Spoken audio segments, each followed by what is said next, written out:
பாட்டாளி மக்கள் கட்சியின் நிறுவனர் டாக்டர் ராமதாஸ் மற்றும் கட்சித் தலைவர் டாக்டர் அன்புமணி ராமதாஸ் இடையேயான கருத்து முரண்பாடு நாளுக்கு நாள் தீவிரமடைந்து வருகிறது. அன்புமணி ராமதாஸ் மீது வைக்கப்பட்டுள்ள 16 குற்றச்சாட்டுகளுக்கு இதுவரை எவ்வித விளக்கமும் அளிக்காததால் அவர் மீது நடவடிக்கை எடுக்கப்பட வாய்ப்பிருப்பதாக கட்சி தரப்பினர்கள் தெரிவித்துள்ளனர். இந்த நிலையில் விழுப்புரம் மாவட்டம் தைலாபுரத்தில் பாமக மற்றும் வன்னியர் சங்கம் சார்ந்த மாவட்ட செயலாளர்கள் தலைவர்கள் உடனான ஆலோசனை கூட்டம் நேற்று நடைபெற்றது. கூட்டத்துக்கு பாமக நிறுவனர் டாக்டர் ராமதாஸ் தலைமை தாங்கினார். இதில் கௌரவ தலைவர் ஜி.கே. மணி, வன்னியர் சங்க தலைவர் பூத்தா அருள்மொழி, தலைமை நிர்வாக குழு உறுப்பினர் ஸ்ரீகாந்தி, தலைமை நிலைய செயலாளர் அன்பழகன், பேராசிரியர் தீரன் உள்ளிட்ட முக்கிய நிர்வாகிகள் பங்கேற்றனர். மொத்தம் 300க்கும் மேற்பட்ட நிர்வாகிகள் இந்த ஆலோசனையில் கலந்து கொண்டனர். கூட்டத்தில் அன்புமணி ராமதாஸ் மீது ஒழுங்கு நடவடிக்கை எடுக்க வேண்டும் என பாமக ஒழுங்கு நடவடிக்கை குழுவின் அறிக்கை விவாதிக்கப்பட்டது. மேலும் கட்சிக்கும் நிறுவனர் ராமதாசுக்கும் எதிராக நடந்து வருவதாக கூறப்படும் அன்புமணி மீது எப்படிப்பட்ட நடவடிக்கை எடுக்க வேண்டும் எனும் கேள்வியும் விவாதிக்கப்பட்டது. 2026ஆம் ஆண்டுக்கான சட்டமன்ற தேர்தல் குறித்தும் ஆலோசனைகள் நடத்தப்பட்டன. கூட்டம் முடிந்த பின்னர் புதுச்சேரி மாநில அமைப்பாளர் கணபதி செய்தியாளரிடம் பேசியபோது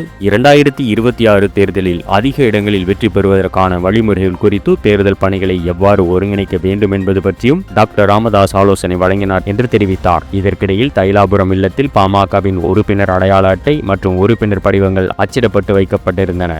அதில் டாக்டர் அன்புமணி ராமதாஸ் புகைப்படமும் பெயரும் இடம்பெறவில்லை. முந்தைய காலங்களில் டாக்டர் ராமதாஸ் மற்றும் அன்புமணி ராமதாஸ் இருவரின் படங்களும் பெயர்களும் அச்சிடப்பட்டிருந்தன. தற்போது டாக்டர் ராமதாஸ் புகைப்படம் மற்றும் பெயர் மட்டுமே இடம்பெற்றிருப்பது குறிப்பிடத்தக்கது. இதன் மூலம் அன்புமணி ராமதாஸ் மீது எத்தகைய நடவடிக்கை எடுக்கப்பட போகிறது என்ற கேள்வி கட்சி தரப்பிலும் அரசியல் வட்டாரத்திலும் பெரும் பரபரப்பை ஏற்படுத்தியுள்ளது.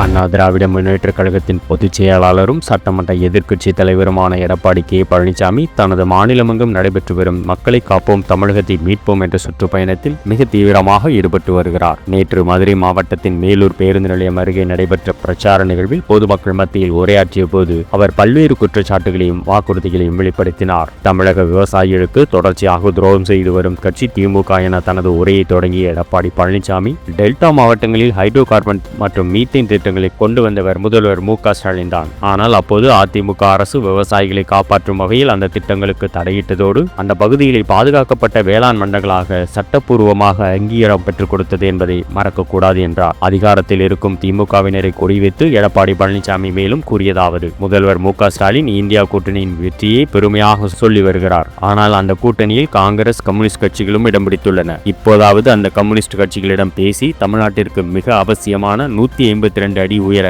நீர்மட்ட உயர்வு தொடர்பாக ஒப்புதல் பெற்று முடிவெடுக்க வேண்டும் என்று வேண்டுகிறோம். ஆனால் திமுக அரசு அதுபோல செயல்படாது. ஏனெனில் அவர்கள் செய்வது குடும்ப நலனுக்கான முடிவுகள் மட்டுமே. மக்கள் நலனுக்காக எடுத்துக்கொள்ள வேண்டிய நடவடிக்கைகள் புறக்கணிக்கப்படுகின்றன என்று சாடினார். விவசாயிகள் குறித்து எடுத்துரைத்த அவர், இந்த மேலூர் பகுதி விவசாயிகள் அதிகம் வசிக்கும் பகுதியாகும். விவசாயிகள் தொடக்க வேளாண் கூட்டுறவு வங்கிகளில் பெற்ற பயிர் கடன்களை அதிமுக ஆட்சியில் இருமுறையாக தள்ளுபடி செய்தோம். மொத்தம் ரூபாய் 12,100 கோடி அளவுக்கு கடன் தள்ளுபடி செய்தோம். ஆனால் இந்த திமுக அரசு விவசாயிகளுக்காக எந்த நடவடிக்கையும் எடுக்காமல் அதிமுக அரசு கொண்டு வந்த திட்டங்களை ரத்து செய்வதிலேயே சாதனையாக எண்ணுகிறது என்று கடுமையாக விமர்சித்தார். மருத்துவ சேவைகள் குறித்தும் அவர் கருத்து தெரிவித்தார். அதிமுக மீண்டும் ஆட்சிக்கு வந்தால் 4000 அம்மா மினி கிளினிக் மையங்கள் விரைவில் திறக்கப்படும். ஏழை மக்களுக்கு உதவும் வகையில் அரசு செயல்பட வேண்டும் என்பதே நல்ல ஆட்சியின் அடையாளமாகும். ஆனால் இன்று திமுக அரசு மக்கள் நலனுக்கான திட்டங்களை புறக்கணித்து அதிமுக தொடங்கிய சேவைகளை நிறுத்துவதில் மட்டுமே ஈடுபடுகிறது என்று அவர் வலியுறுத்தினார்.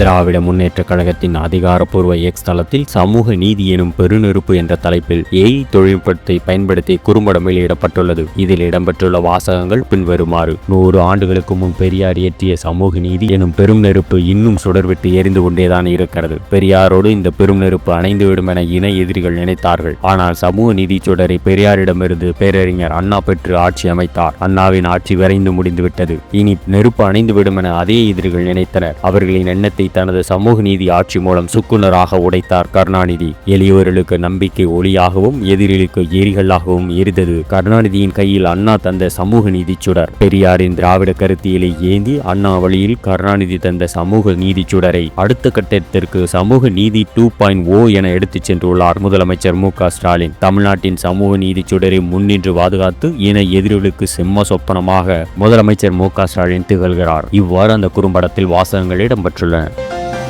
முன்னாள் அமைச்சர் மற்றும் அதிமுக மூத்த தலைவருமான KA செங்கோட்டையன் MLA மற்றும் பொதுச் செயலாளர் எடப்பாடி பழனிசாமி ஆகியோருக்கு இடையில் கடந்த சில மாதங்களாக கருத்து வேறுபாடுகள் இருந்து வருகின்றன. இதனை அடுத்து அத்திக்கடவு அவிநாசி திட்டத்தை நிறைவேற்றியதற்காக எடப்பாடி பழனிசாமிக்கு கடந்த பிப்ரவரி மாதம் 9ஆம் தேதி அண்ணனூரில் பாராட்டு விழா நடைபெற்றது. ஆனால் அந்த விழாவில் மேடை உள்ளிட்ட இடங்களில் முன்னாள் முதல்வர் ஜெயலலிதா மற்றும் எம்ஜிஆர் படங்கள் இடம்பெறவில்லை என கூறி முன்னாள் அமைச்சர் KA செங்கோட்டையன் விழாவை புறக்கணித்தார். இதன் பின்னர் பாஜகவுடன் எவ்வித கூட்டணியும் இல்லை என எடப்பாடி பழனிசாமி தொடர்ந்து பேசி வந்தார். ஆனால் எம்ஜிஆர் நூற்றாண்டு விழா தொடர்பாக நடந்த கூட்டங்களில் முன்னாள் அமைச்சர் செங்கோட்டையன் வெற்றி பெறுவதற்கு கூட்டணியே முக்கியம் என குறிப்பாக மேடைகளில் தெரிவித்தார். பாஜகவுடன் தேர்தல் கூட்டணி அமைந்ததும் KA செங்கோட்டையன் மௌனமானார். அதன் பின்னர் கட்சியில் அவருக்கு கொடுக்கப்பட்ட முக்கியத்துவம் படிப்படியாக குறைவாகவும் இருக்கிறது என தகவல் வெளியாகின. இவ்வாறே இருவருக்கும் இடையில் கருத்து வேறுபாடுகள் அதிகரித்த நிலையில் எடப்பாடி பழனிசாமியின் நிலைப்பாடுகள் குறித்து செங்கோட்டையனின் ஆதரவாளர்கள் கலந்து ஆலோசனை நடத்தினர். இதனை அடுத்து அதிமுக முன்னாள் MP சத்யபாமா நேற்று முன்னாள் அமைச்சர் செங்கோட்டையனுடன் ஆலோசனை நடத்தினார். ஆலோசனைக்கு பிறகு செய்தியாளரிடம் சத்யபாமா கூறியதாவது: உடல்நிலை சரியில்லாதால் நேற்று செங்கோட்டையன் நடத்திய கூட்டத்தில் கலந்து கொள்ளவில்லை. திமுகவை ஆட்சியிலிருந்து அகற்றி அதிமுகவையே ஆட்சியில் அமர வைக்க வேண்டும் என்பதுதான் மக்களின் தெளிவான எண்ணம். அந்த வெற்றியை நாம் அறுவடை செய்ய வேண்டும். 5ஆம் தேதி செங்கோட்டையன் நடத்தும் கூட்டத்தில் பங்கேற்பேன். கட்சி நன்றாக இருக்க வேண்டும்,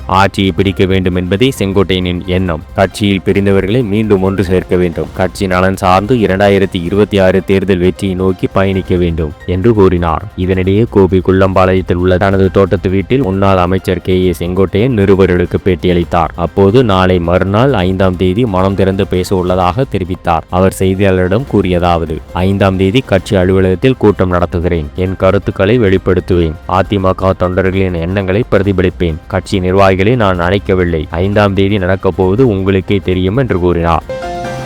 புதுச்சேரியில் தமிழக வெற்றிக் கழகம் யாருடன் கூட்டணி என்பது குறித்து தமிழக வெற்றிக் கழகத்தின் பொதுச் செயலாளர் N. ஆனந்த் விளக்கமளித்து தனது X தளத்தில் தெரிவித்திருப்பதாவது: தமிழக வெற்றிக் கழகத்தின் வெற்றி தலைவரின் வழிகாட்டுதலின்படி வரும் 2026ஆம் ஆண்டு நடைபெறவுள்ள தமிழக சட்டமன்ற தேர்தலில் பெரும்பான்மை பலத்துடன் வெற்றி பெற்று ஆட்சி அமைப்பதற்கான அனைத்து வியூகங்களையும் வகுத்து தேர்தலை சந்திக்க தமிழக வெற்றிக் கழகம் தயாராகி வருகிறது. இச்சூழலில் 2026 சட்டமன்ற தேர்தலில் ஆட்சி மாற்றத்திற்கான முதன்மை சக்தியாக ஒட்டுமொத்த தமிழக மக்களின் ஏகோபித்த வரவேற்பையும் ஆதரவையும் பெற்று மக்கள் மத்தியில் தமிழக வெற்றிக் கழகம் அடைந்து வரும் எழுச்சியை மடைமாற்றம் செய்யும் உள்நோக்கத்தோடு அடிப்படை ஆதாரமற்ற தகவல்களை கொண்டு புதுச்சேரியில் தமிழக வெற்றிக் கழகம் கூட்டணி என்று வார இதழ் ஒன்று உண்மைக்கு முற்றிலும் புறமான தகவல்களை செய்தியாக வெளியிட்டுள்ளது. இந்த செய்தி முற்றிலும் தவறானது, ஆதாரமோ அடிப்படையோ அற்றது. இதுபோன்ற வதந்திகளை பரப்பும் ஊடகத்தின் பொய் செய்திகளை மக்கள் புறக்கணித்து விடுவார்கள். கூட்டணி தொடர்பாக தமிழக வெற்றிக் கழகம் புதுச்சேரி மாநிலத்தில் யாருடனும் பேச்சுவார்த்தையில் ஈடுபடவில்லை. தமிழக வெற்றிக் கழகத்தின் புதுச்சேரி மாநில பொறுப்பாளர்களின் விவரங்களை கழக தலைவர் விரைவில் அறிவிப்பார். தேர்தல் நிலைப்பாடு குறித்தும் கழக தலைவரின் முடிவே இறுதியானது.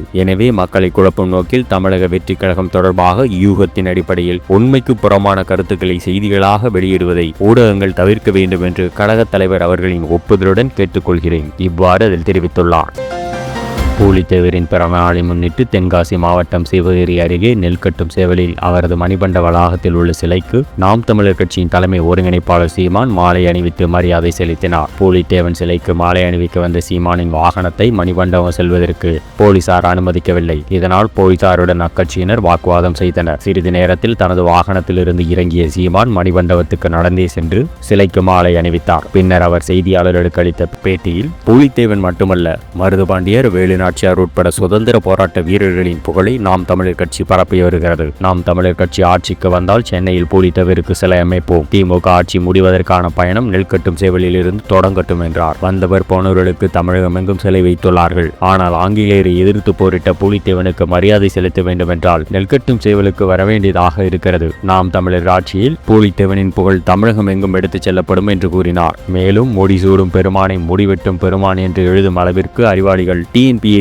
தேர்வு தாளை உருவாக்கிய குழுவில் உள்ளனர். இந்த ஆட்சி முடியட்டும் என்கிற பயணம் இங்கிருந்து தொடங்குகிறது. எல்லா மாநிலத்திலும் அமலாக்கத்துறையினர் ரெய்டு போன இடத்தில் கைது செய்யப்பட்டு சிறைபிடிக்கப்பட்டனர். தமிழகத்தில் எத்தனை ரெய்டு வந்திருக்கிறது? எல்லோருடைய வீடுகளுக்கும் அமலாக்கத்துறையினர் ரெய்டு போனார்கள். ஏன் எந்த நடவடிக்கையும் எடுக்கவில்லை? ரெய்டு போனது தெரிந்தது, வெளியே வந்ததும் தெரியவில்லை. நடவடிக்கை என்னவென்றும் தெரியவில்லை. காரணம் என்ன? காரணத்தை சொல்லுங்கள். இதிலிருந்து என்ன தெரிகிறது? 2 பேருமே ஒரே ஆட்கள் தான், ஒரே குட்டையில் ஊறிய மட்டைகள். அவர்கள் நேரடியாக கூட்டணியில் இருக்கிறார்கள். இவர்கள் மறைமுகமாக கூட்டணி வைத்துள்ளனர் என்றார். மேலும் RSS அதிமுகவை இயக்குவதில் தவறு என்ன என்று மத்திய இணை அமைச்சர் கூறியுள்ளார். இல கணேசன் இறந்தபோது இத்தனை பேர் அந்த கட்சியில் இருக்கிறார்கள். ஆளுநர் அவர்களை சார்ந்தவர்கள் எல்முருகன் இருக்கிறார். மூப்பனார் நினைவேந்தலுக்காக வந்த நிர்மலா சீதாராமனிடம் மலர் வளையத்தை கொடுத்திருக்கலாம். நயினார் நாகேந்திரனிடமோ அவர்கள் கூட்டணி கட்சி தலைவர் எடப்பாடி பழனிசாமியிடமோ கொடுத்திருக்கலாம். தமிழக முதல்வர் ஸ்டாலினிடம் கொடுத்து இல கணேசனுக்கு மரியாதை செலுத்த வேண்டிய அவசியம் என்ன? இதை எப்படி எடுத்துக்கொள்வது? இதைத்தான் காமராஜர் ஒரே குட்டையில் ஊறிய மட்டை என்று சொல்வார். அந்த மட்டையை நார்நாராக பிரிப்பதுதான் எங்களின் வேலை